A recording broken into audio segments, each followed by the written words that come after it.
turned out from being a French colony, you swear allegiance to the British crown. And it made very little difference to the inhabitants who were around because they had never seen either one or the other. All that they were concerned with was, will we keep our religion and will we keep our customs? The United Empire Loyalists, fleeing from the United States after the American War of Independence, reinforced the attachment to Britain and the Crown in the maritime colonies and Canada. During the American Civil War, there is talk about uniting the maritime colonies in British North America for their own protection and for greater trade.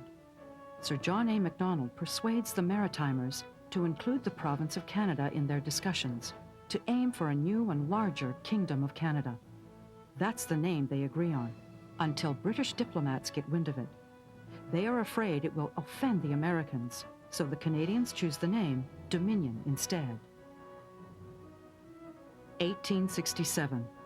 There is never any doubt in the minds of the Fathers of Confederation that their new country will be a constitutional monarchy, acting under the principles of responsible government, like Great Britain. It is a political structure clearly different from that of their neighbor to the south, the United States. After the bill's third reading passes through British Parliament without a word of debate, Queen Victoria gives the British North America Act royal assent. It will be known later as the Constitution Act, 1867. June 21st. The Governor-General of British North America, Lord Monck, issues a proclamation in the Queen's name which puts the British North America Act into effect. July 1st, 1867. The Dominion of Canada is officially born. Sir John A. Macdonald becomes its first Prime Minister. Lord Monck, its first Governor-General. Canada is made up of 4 provinces, Ontario and Quebec, the former Upper and Lower Canada which were united as the Province of Canada in 1841, Nova Scotia and New Brunswick. To the east, there is Newfoundland, the oldest crown colony in the Empire, and Prince Edward Island. In the west, the Crown Colony of British Columbia, the area known as Rupert's Land, owned by the Hudson's Bay Company, and the vast expanse of the Northwestern Territory. First Nations peoples inhabit all the regions. The Confederation debate is not over. The division of powers between the federal government and the provinces is not clear and evolves through court decisions. What is also not clear is the division of the Crown's formal authority between the Governor-General and the Lieutenant Governors.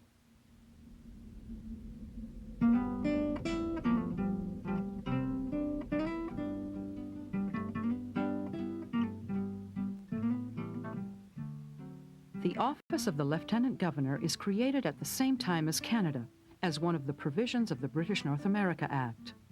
Unlike the Governor-General, appointed by the Sovereign on advice of the Canadian and British governments, the Lieutenant Governor is appointed by the Governor-General on advice of the federal government in Ottawa. This raises questions about the status of the provincial crown.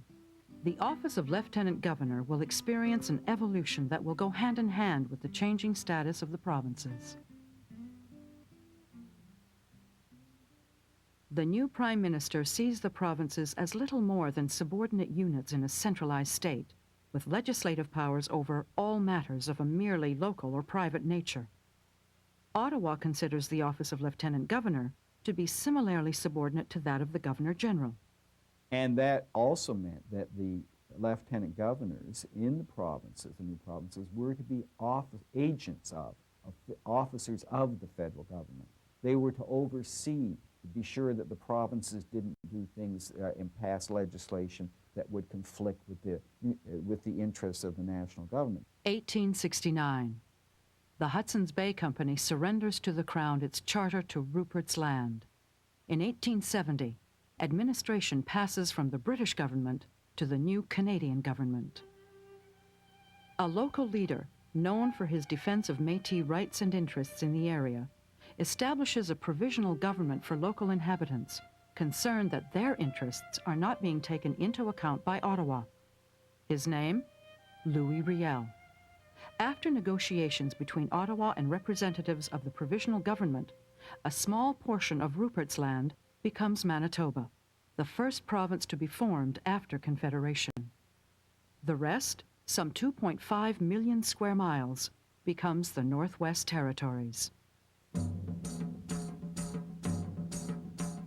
Apart from traditional First Nations and Métis societies, the Northwest Territories has yet to develop social, economic, or political institutions. Someone has to be responsible for maintaining order in this great lone land, for selecting local officials and introducing institutions and processes of government. In 1873, the Northwest Mounted Police help establish law and order, but local authority is almost entirely vested in the Lieutenant Governor.